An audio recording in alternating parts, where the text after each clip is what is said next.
안녕하세요. 문서연 선생님입니다. 어제였죠. 6월 모의고사 시험이 있었습니다.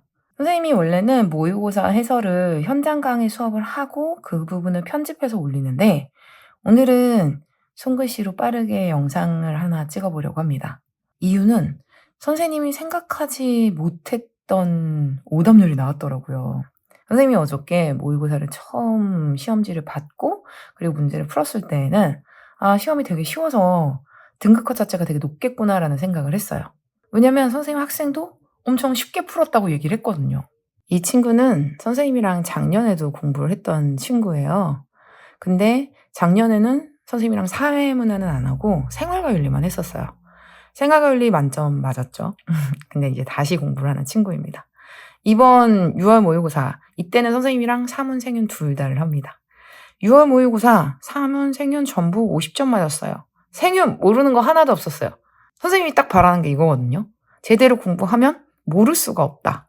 물론 이제 사설 모의고사를 보는 거랑 좀 달라요. 이 친구는 재수생이니까 사실 저번 주 금요일에 사설 모의고사 봤는데 점수 너무 낮아서 충격받고 6월 망칠까 봐 긴장했는데 보고 갔더니 모르는 거 하나도 없었다. 선생님이 이제 6월 대비해 줬거든요.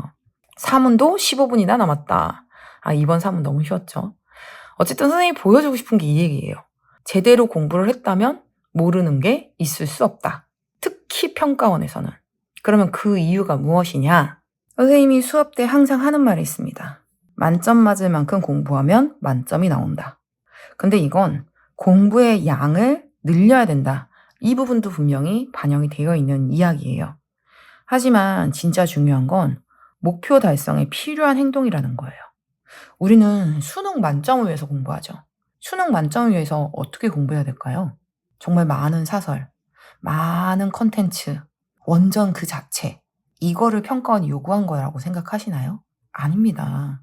목표 달성에 필요한 행동, 즉 평가원, 교육부는 절대로 특정 사설 모의고사, 특정 컨텐츠에 유리하게 시험을 출제하지 않아요. 즉 교과 과정, 무슨 이야기냐? 교과서, 그리고 기출문제, 그리고 EBS. 얘네들을 확실하게 완벽하게 제대로 공부해놨다면 어떤 표현이 새롭게 출제된다고 할지라도 만점을 맞을 수 있게끔 출제하는 거죠. 어느 순간 공부를 하다 보면 이런 구슬을 모은다고 선생님이 표현을 하는데 자꾸 새로운 무언가의 컨텐츠 이런 부분에 더 눈이 가고 그런 부분 때문에 불안해할 수 있어요. 나 이거 꼭 해야 되나? 저 강의 꼭 들어야 되나? 저 컨텐츠 꼭 봐야 되나? 물론 선생님도 사설 강의를 진행을 하고 선생님 컨텐츠를 만듭니다. 근데 이 부분에서 중요한 부분은 혼자 공부할 때 어려우니까 그 부분에서 좀 더 효율적이고 좀 더 이해를 잘 시켜주기 위해서 선생님 수업이 있는 거지 갑자기 선생님의 컨텐츠에만 있는 걸로 시험이 출제된다거나 이런 게 아니에요. 아까 선생님이 이야기했듯이 기본 교과 과정 내에서 다뤄지는 그 교과 내용의 컨텐츠 자체를 애기들 머릿속에 가지고 있으면 어떠한 새로운 문제가 나온다고 할지라도 걔를 조합해서 풀 수 있어요. 예를 들어볼까요? 이제 공부를 했어. 그게 로이스든 아니면 노직이든. 내가 공부한 내용이 똑같이 나올 수도 있겠죠. 그러면 이제 바로 정오 판단이 가능한 거야. 내가 알고 있는 내용이 똑같이 나오면 정오 판단 가능. 이러니까 아이들은 자꾸 무언가 여기 안에 새로운 것들을 계속 집어넣고 싶어 해요. 듣도 보지도 못했던 표현들, 원전의 표현들, 막 131 이런 거. 그런데 평가원이 진짜 이걸 요구할까요? 아니죠. 물론 평가원이 이제 새로운 표현을 만들어서 출제를 합니다. 24 이렇게. 근데 이건 1대1 매칭이 아니더라도 내가 가지고 있는 3번, 내가 가지고 있는 8번 이런 것들을 조합하면 요 내용은 맞는 거다, 틀린 거다라는 걸 판단할 수 있다는 거죠. 논리적인 추론, 이게 더 중요한 것이지 이거 하나하나의 1대1 매칭으로 암기가 중요한 게 아니에요. 선생님이 오늘 이 풀이 영상을 통해서 학생들에게 알려주고 싶고 보여주고 싶은 건 바로 요 내용들을 본인들이 가지고 있는 내용들을 어떻게 접목시켜서 요렇게 적용시킬 수 있는지 이 부분을 이야기해 주려고 합니다. 선생님과 어디 한번 오답률 1위부터 풀어볼게요. 오답률 1위, 사회정의. 지금 선생님이 이건 어저께 자기 전에 만들어놨던 거거든요. 90.2%로. 근데 오늘 아침에 보니까 91.2%돼 있더라고요. 오답률 오히려 더 높아졌죠. 자, 이제 롤스 기본 내용입니다. 선생님 킬러 마스터에 있는 내용들이에요. 이 킬마에 출처보면 다 알겠지만 역대 평가원, 즉 평가원이 롤스를 어떻게 표현하고 평가원이 의미하는 이 롤스의 내용들이 무엇인지 이게 다 이해가 되어서 애기들 머릿속에 정리되어 있어야죠. 어디 한번 시작해 볼게요. 정의의 원칙은 정당화될 수 있는 불평등을 규정해준다? 네, 맞는 말입니다. 왜? 정의의 원칙 잠깐 보고 올까요? 원초적 입장에서 만장일치를 통해 정의의 원칙이 도출되죠. 이 원칙, 평등한 자유의 원칙은 평등 분배에 대한 이야기입니다. 그래서 선생님이 이야기하는 것 중에 하나가 이 원칙, 이것도 분배에 대해서 이야기하고 있어. 평등 분배, 무엇을? 기본권, 자유를 평등 분배. 그런데 이 원칙 같은 경우 차등의 원칙이나 기회균등의 원칙은 불평등을 정당화시키는 거죠. 즉, 이 원칙에서는 기본권에 대한 평등 분배를, 이 원칙에서는 사회, 경제적 가치들에 대해서 불평등해도 괜찮다라고 하는 부분을 이야기하고 있는 거예요. 특히 사유재산 이야기하는 부분이죠. 사유재산권, 기본권이니까 평등해야 되지만 사유재산, 돈 자체는 차등의 원칙과 기회균등의 원칙이 충족되면 불평등해도 괜찮은 거죠. 그러니 정의의 원칙, 정당화될 수 있는 불평등을 규정해준다? 맞는 말입니다. 네, 이 부분 바로 이 원칙에 의해서 불평등이 정당화될 수 있는 거죠. 개인은 정당한 소유물에 대한 배타적 소유권을 가진다. 여기서 정당한 소유물이라는 건 무엇일까요? 정당화될 수 있는 불평등. 이건 무엇이냐? 정의의 원칙하에 배분된 소유물이라고 볼 수 있어요. 당연히 배타적 사용권 진입니다. 이것도 어디 한번 보고 올까요? 원빈처럼 태어나고 내빈처럼 태어나는 이런 천부적 재능. 그 자체는 정의도 부정의도 아니죠. 근데 뭐가 부정이라 그랬어? 얘가 부정이야. 즉, 천부적 재능의 우연성에 의해 소득과 부가 분배되는 상황은 부정이란 말이죠. 하지만 여기에 정의의 원칙에 따라서 이렇게 분배가 다시 이루어지는 거야. 이 부분은 무엇이다? 네, 정의로운 겁니다. 원빈 입장에서 이거 천부적 재능 그대로를 가지고 10억을 가져가는 건 부정이에요. 하지만 정의의 원칙 하에 배분된 요 6억은 자기 거 배타적 사용권 가지죠. 정당한 거야. 그리고 이 격차가 이렇게 불평등해도 괜찮은 거죠. 그러니 롤스, 개인은 정당한 소유물에 대한 배타적 사용권을 지닌다? 맞는 말입니다. 그리고 이 표현, 공정으로서의 정의관에서 사회는 상호 이익을 위한 협동체이다. 맞는 말입니다. 그리고 이건 선생님이 암기하라고 하는 부분 중에 하나예요. 선생님이 생활과윤리 하면서 암기하라는 거 그렇게 많지 않거든요. 이해해라, 표현을 익숙하게 만들어라지 이렇게처럼 그냥 문장 자체를 암기했으면 좋겠어. 당연히 이해하는 걸 바탕으로 암기하는 거예요. 근데 왜냐면 이게 너무너무 자주 나오거든. 이거는 변형하는 부분이 너무 많아요. 이건 시민불복종에도 변형될 수 있고, 그리고 이거는 롤스의 분배, 그리고 사회 정의, 도출 과정, 이 모든 것들에 다 연결될 수 있어서 이 부분을 꼭 암기해달라고 선생님이 이야기합니다. 정의의 원칙 하에 이제 사회 체제가 만들어져. 근데 이 사회 체제, 이 부분이죠. 선생님이 암기해달라고 하는 이 부분. 공정으로서의 정의관에서 사회는 상호 이익을 위한 협동체. 상호 이익을 위한 협동체를 위해 정의의 원칙이 이 부분을 규제하는 거예요. 그러니 정의의 원칙에 따라 이 사회가 유지되는 거고, 이 사회 상호이익의 협동체로서 정의의 원칙을 바탕으로 운영되는 거죠. 차등의 원칙, 사회적 협동을 위한 기본 원칙이다? 당연히 맞는 말입니다. 왜? 정의의 원칙 하에 사회가 굴러가잖아. 그러니 이 사회 협동, 이것을 위한 기본 원칙, 정의의 원칙 맞죠? 차등의 원칙, 당연히 모든 성원을 고려한 상호이익의 원칙입니다. 원빈에게도 이익, 내빈에게도 이익이잖아요. 왜냐? 원빈은 자기 얼굴로 정의의 원칙하에 분배만 받으면 돈 벌 수 있잖아. 그러니까 이익이고, 내빈 입장에선 최소 수혜자, 최대 혜택을 가져가니까 이익이고, 그러니 이것도 맞는 말. 선생님이 이제 번호를 이번 6월 모의고사에 맞는 것들만 추리다 보니까 뒤죽박죽 되어 있긴 하지만 이 내용들, 선생님의 킬러 마스터에 롤스 110개 있거든요. 그런 거 이렇게 조합하면 결국 오늘 선지 다 나올 수 있는 거야.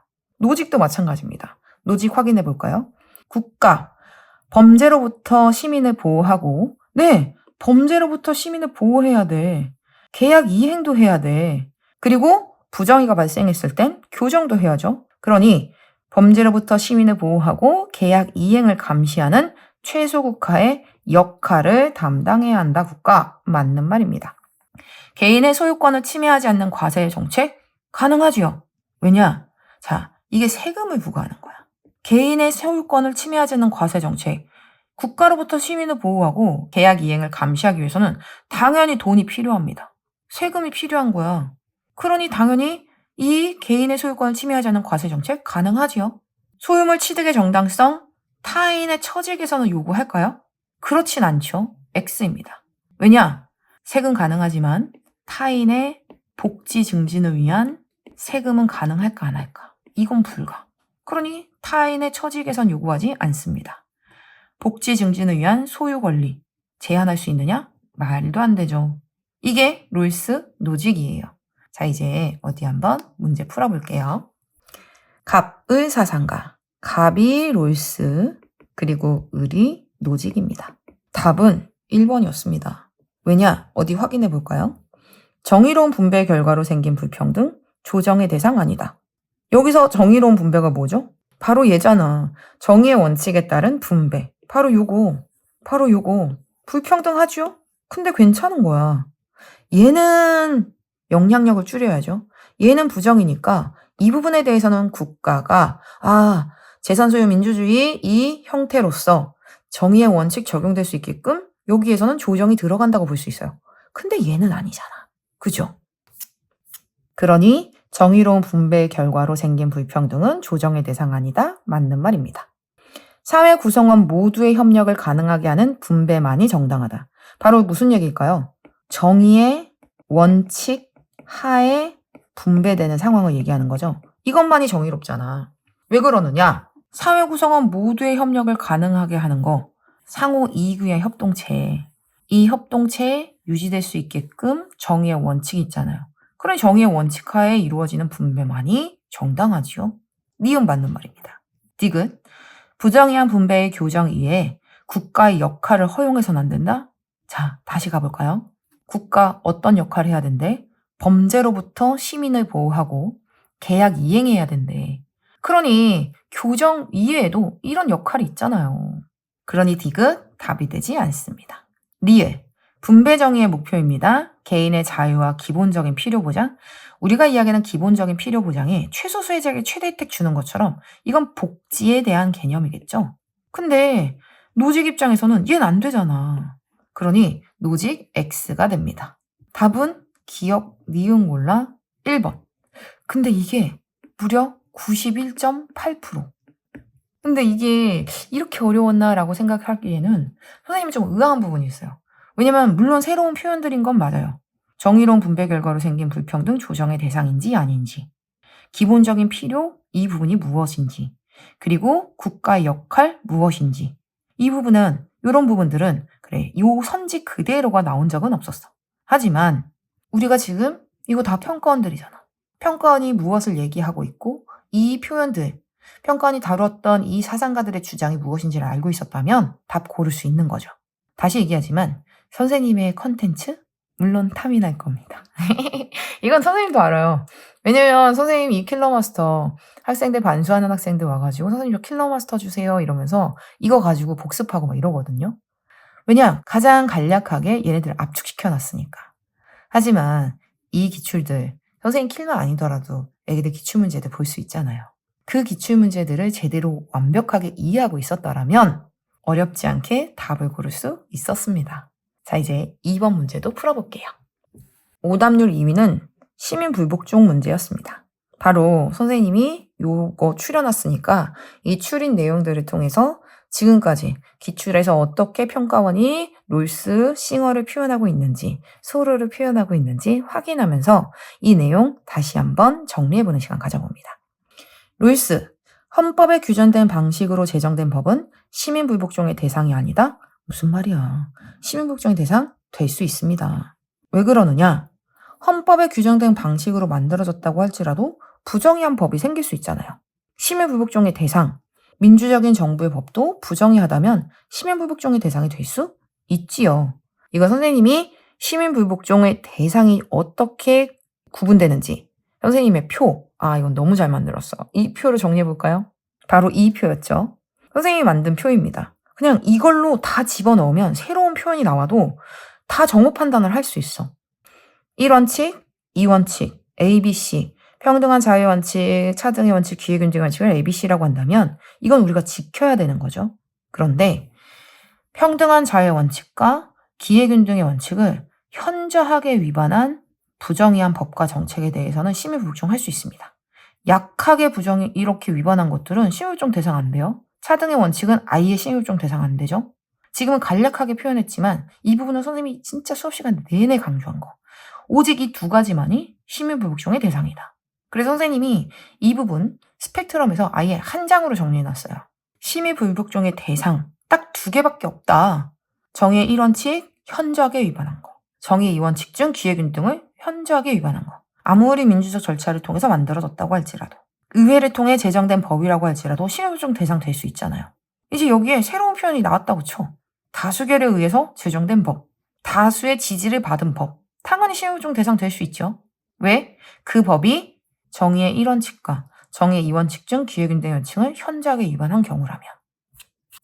그러니 이런 부분들 X, O 이렇게 표현될 수 있는 거 이해하셨죠? 자, 이제 싱어입니다. 다수의 견해를 진정으로 반영한 법에 대한 시민불복종 불가능하다? 아니 왜?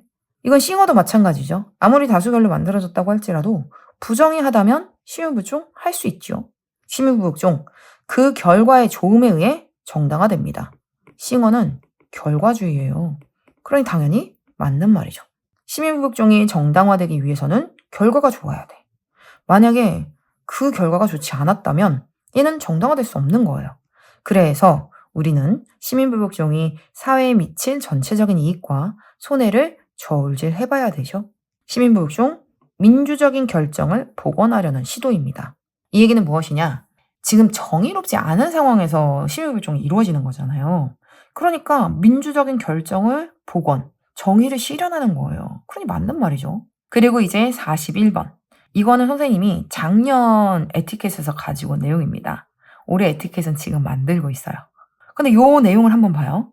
시민불복종. 민주주의 원칙에 복종하는 습관이 더 깊이 배이면 배일수록 그만큼 정당화는 어려워진다. 아니요, 정당화 용이해집니다. 왜 그러느냐? 자, 생각해 볼게요. 정의 실현을 하려고 한단 말이죠. 부정의한 상황에 대해서 시민불복종 함으로써 정의 실현, 즉 민주주의를 더욱더 강화시키고 민주주의 결정을 복원하려는 거야. 그러면 지금 부정의한 상황이 생겼어. 근데 민주주의 원칙에 복종하는 습관이 커. 이게 배인다라는 이 표현을 이 싱어의 원전 표현 그대로거든요. 근데 이 표현은 생각해보면 민주주의 원칙에 복종하는 습관이 클 때 민주주의의 원칙을 존중할수록 그 정당화 용이해지죠. 위법행위 할지라도 이건 정의 실현을 위해서 할 수밖에 없는 행동이야 라고 해서 정당화가 가능해지는 거예요. 그러니 정당화가 어려워진다가 아니라 정당화 가능해집니다. 이제 소로죠. 법률과 양심을 시민복종의 정당성 판별 근거. 법률은 해당되지 않습니다. 오직 양심만이야. 그러니 얜 X죠. 권리를 가진 시민이 떠맡을 유일한 책무, 유일한 딱 하나, 그 근거, 그가 옳다고 생각하는 것, 행하는 것. 이게 바로 양심적 행위죠. 이게 유일한 거예요. 그러니 얜 O가 됩니다. 자, 이제 문제 풀어볼까요? 갑을병 사상가는 바로 알 수 있지요. 갑, 롤스입니다. 을, 싱어입니다. 그리고 병, 소로입니다. 롤스, 싱어, 소로. A는 롤스만 긍정하고 싱어와 소로는 부정을 말해야 되는데 다수의 의사를 반영한 법은 시민복종의 대상에서 제외돼야 되는가? 무슨 말이야. 민주적인 절차를 통해서 다수의 의사가 반영되었다고 할지라도 그 법이 정의의 제1원칙 그리고 정의의 2원칙 중 기회균등의 원칙을 현저하게 위반하는 경우라면 시민복종 될 수 있죠. 그러니 X가 됩니다. 당연히 싱어 입장에서는 X고 소로도 당연히 X죠. 양심에 근거해서 부정의하다면 바로 시민복종 하는 거니까.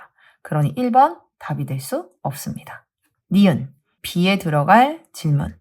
B는 싱어는 긍정하고 소로는 부정할 말. 롤스는 전혀 상관이 없어요. 어디 한번 볼까요? 양심에서 비롯된 시민복종, 실패 가능성이 크면 정당성을 상실할 수 있는가? 그렇죠. 싱어 입장에서는 결과주의잖아. 그건 실패 가능성 고려해야 되고. 근데 소로는 아니죠. 양심적 행위라면 괜찮습니다. 그얘는 X가 됩니다. 그러니 니은 맞는 말. 자, 이제 C. 싱어만 긍정하면 되는 말입니다. 법에 대한 존중이 강한 민주사회일수록 시민불복종이 옹호될 가능성, 즉 시민불복종이 정당화될 가능성에 대한 이야기죠. 네, 싱어 맞는 말. 왜? 아까 보여줬잖아요.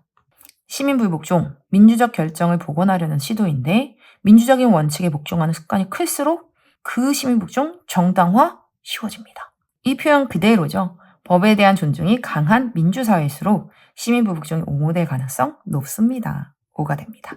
답은 나왔네요. 시민불복종, 개인적 양심과 사회적 승인은 해당되지 않습니다. 오직 하나, 무엇? 개인적 양심만이 바로 시민불복종의 근거가 될 수 있죠. 답은 3번이 됩니다.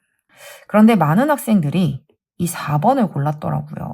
근데 이 부분은 소로가 오랜만에 나와서 그런 거지 않을까라는 생각도 합니다. 자, 이제 다음 문제로 넘어갑니다. 다음 문제는 과학과 기술, 가치 중립성 강조하거나 혹은 가치 중립성을 부정하는 이 문제, 이게 오답률 한 60%를 가져갑니다. 아마 그냥 너무너무 쉬우니까 공부를 제대로 안 한 거지 않을까라는 생각을 합니다. 선생님 스펙트럼에 내용 정리된 부분들 가지고 왔어요. 야스퍼스, 과학기술의 가치 중립성을 강조하는 입장입니다. 근데 야스퍼스 입장에선 과학기술 그 자체는 가치 중립적인 거지만 과학기술 활용에 대해서는 윤리적인 성찰이 필요해요. 이 얘기는 뭐냐? 칼 그 자체는 선도, 악도 아닙니다. 그냥 칼 그 자체는 이건 그냥 그 칼 그 자체인 거야. 하지만 칼을 활용하는 부분, 즉 수술을 할 때 칼을 사용했어. 그래서 생명을 살렸어. 그렇다면 얘는 선이 되겠죠. 하지만 살인을 할 때 썼어. 그렇다면 얘는 악이 되겠지. 이 경우 바로 야스퍼스가 하는 말입니다. 기술 그 자체는 선도 악도 아니지만 기술 활용의 부분에서는 윤리적 성찰이 필요하다라는 이야기. 자, 이제 하이데거도 잠깐 정리해 볼까요? 하이데거, 선생님이 타른페라는 이야기 되게 요즘에 자주 나오고 있다. 꼭 기억해야 된다라고 이야기합니다. 타른페라는 건 이 자연 안에 이런 거, 에너지 자원, 뭐 어떤 자원 것들이 띵지가 묻혀져 있죠. 이런 묻혀져 있는 것들을 끄집어내는 것, 은폐되어 있는 걸 끄집어내는 이 탈은폐 과정이 바로 기술이라고 표현합니다. 근데 문제가 있어. 예전의 전통 기술들은 뭐 풍차 돌리기라든지 물레방아라든지 이런 것도 생각해보면 물의 이런 위치 에너지를 이용한 거잖아요. 그리고 바람의 에너지를 이용한 거고 그런 기술들을 통해서 자연을 활용한 것이고 그건 자연에 숨겨져 있던 그 힘을 끄집어내는 탈은폐 과정이야. 과거의 전통도 분명히 그 전통적 기술도 탈은폐입니다. 그때는 문제가 되지 않았어요. 왜 문제가 되지 않냐? 그냥 자연에 이렇게 살짝 얹어지는 느낌? 그냥 있는 바람 가지고 풍차 돌리고 있는 이런 강물 가지고 물레방아 돌리고 그런데 문제는 현대 과학기술은 닭달의 형태로 이렇게 자연을 끄집어낸단 말이야. 댐을 건설하고 조력 발전소 만들고 이런 것들이죠. 그러니 현대 기술 문명이 문제인 거야. 자연을 에너지의 저장고로 규정하고 자연을 닥달해 자연에 저장된 에너지를 무리하게 채굴하려고 한다. 그러니 이 기술에 대해서 물론 그 기술을 통해 자연 활용할 수 있다야. 지워졌네요. 자연 활용할 수 있다야.